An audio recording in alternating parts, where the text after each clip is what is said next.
उमर अयूब साहब को जो है ना खान साहब ने प्राइम मिनिस्टर कैंडिडेट के लिए अपॉइंट किया है। हम उम्मीद रखते हैं कि इंशाल्लाह पीएम ही हमारा आएगा। असाइनमेंट दी गई है मैं इंगेज करूं तमाम पॉलिटिकल पार्टीज की। जो जमीयत उलमा इस्लाम मौलाना फजल रहमान है उनके साथ एएनपी के साथ अफ्ताब शेरपाव की जो पार्टी है, कौमी वतन पार्टी, दीगर इस्लामी पार्टियां जो एहतजाज कर रही हैं, हम चाहते हैं कि हम एक आपस में मिल के इस पर एक स्ट्रेटेजी बनाएं। तहरीक इंसाफ ने उमर अयूब को वजारत उज़्मा का उम्मीदवार नामजद कर दिया। अदियाला जेल में बानी पीटीआई से मुलाकात के बाद असद कैसर ने मीडिया को बताया, उमर अयूब वजीर आजम के लिए हमारे उम्मीदवार होंगे।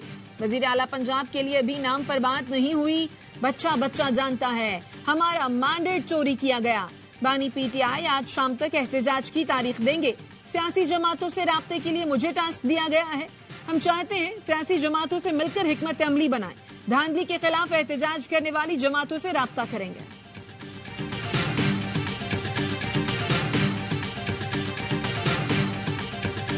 आज पूरे मुल्क में इंतखाबी नताइज पर सवालात उठाए जा रहे हैं।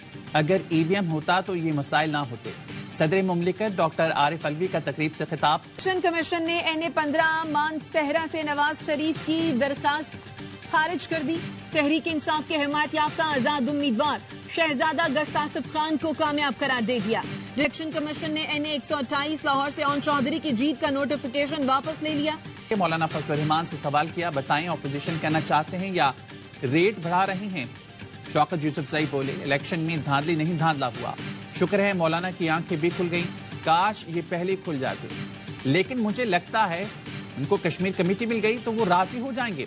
लीग रहनुमा ख्वाजा साद रफीक ने खास मुद्दत के लिए कौमी हुकूमत की तजवीज दी थी।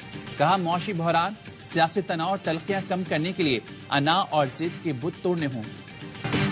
इलेक्शन नहीं है, ये दूसरी मरतबा एक बहुत बड़ा फ्रॉड है, उन्हें मुस्तरद कर दिया है। ये हुकूमत तो चलेगी नहीं फिर 2 दिन अगर आप सड़कों पे आ गए। खुदा करे ना चले, हम नहीं चाहेंगे कि ऐसी हुकूमतें चले। शुजात साहब के घर के ऊपर बैठक लगी, आपको भी दावत दी गई थी उस बैठक के लिए।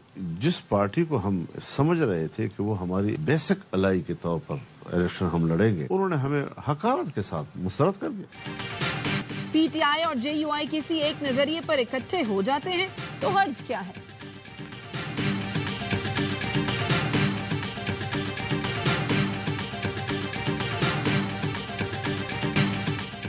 तहरीक इंसाफ की जानिब से खैबर पख्तूनख्वा के नामजद वज़ीर आला अली अमीन गंडापुर के वारंट गिरफ्तारी जारी। इलेक्शन कमीशन आजाद जम्मू कश्मीर ने तौहीन इलेक्शन कमीशन केस में वारंट जारी किए। शुएब शाहीन कहते हैं, अली अमीन गंडापुर के वारंट की कोई हैसियत नहीं। वज़ीर आला बनने में रुकावटें डाली जा रही हैं। अली अमीन वज़ीर आला भी बनेगा और आपको मुआफ भी कर देगा।